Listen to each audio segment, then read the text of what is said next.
It's time for Wrestling for the Culture, where we take a look inside to see what the wrestlers of color have been doing this week.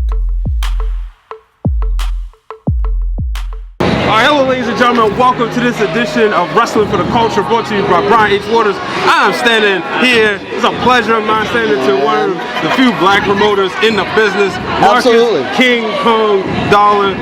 Marcus, how you feeling today? Man, I'm wonderful. BlurCon, it's an amazing day. Yeah, man. The Dream Panel. We just did the Dream Panel, but I wanted to talk to you. Yeah, talk to me. Tell me what it's like to be a black promoter in this business. Okay, you're like one of very few, and it's a hard job, but somebody's got to do it. Mm-hmm. Because I feel like we're at a point in the wrestling industry where African American representation is the most key and significant demographic that has yet to be tapped by major mainstream wrestling. Major mainstream wrestling existed for 7, 8, 9, 10 decades. And this is the time, the best time, for African Americans to have a shot and opportunity to grow and develop. Now, you've been in this business a long time. How many years to be exact? 19 years. 19 years. Yeah.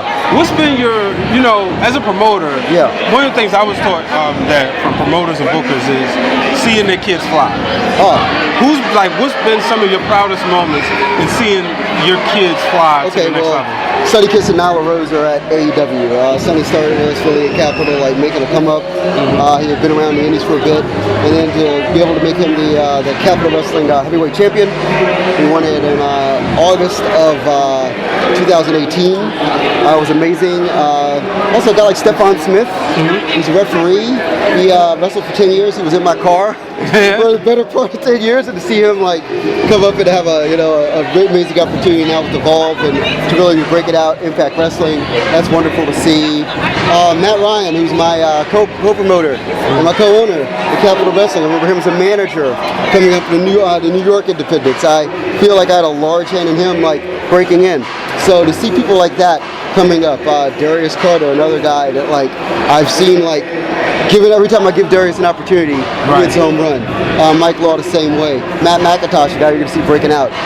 The former Capitol Wrestling champion, just lost to the Homicide. Yeah. You see all these talents that, they came to Capitol at a point, and then to see them elevate to that point and have a hand in that, makes you feel so good. All right, I'm going to let you go. I got to ask you this question. Yeah, we talked a little bit about we ain't got to go into details. Yeah. Last year, we talked about the lack of a black WWE champion. Yeah. He was right here. You said the guy was the Velveteen Dream. Absolutely. WWE beat us to the punch. Yeah. They gave us a black champion. Yes, they did. He's still the black champion. Yes, He's still champion. It's Kofi Kingston. Yes. Your thoughts? Where were you when he won it? What was your first thoughts? I was at our post-WrestleMania wrap party. Capitol ran on WrestleMania morning. So I was at the bar in Jersey City, and it was great because it was one of those moments where black, white, brown, red, blue, everybody in the bar, everybody in the space held their breath before the 3 count. Yeah. Because nobody could believe that it was going to happen. Right. Even though you think, okay, well, this is logical. Yeah.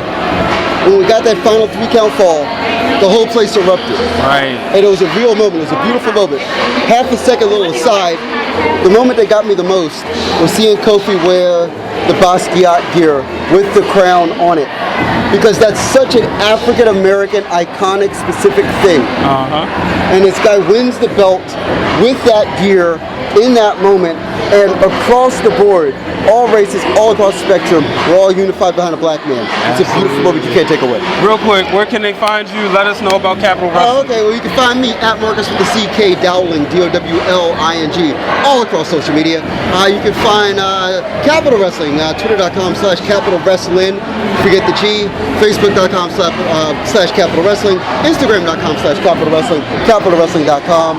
We're going to be in Nashville, Tennessee on August the 11th with the Outsiders, with Jack Swagger, with Capitol Wrestling heavyweight champion Homicide, along with a number of people from Capitol Wrestling and the independents on that show.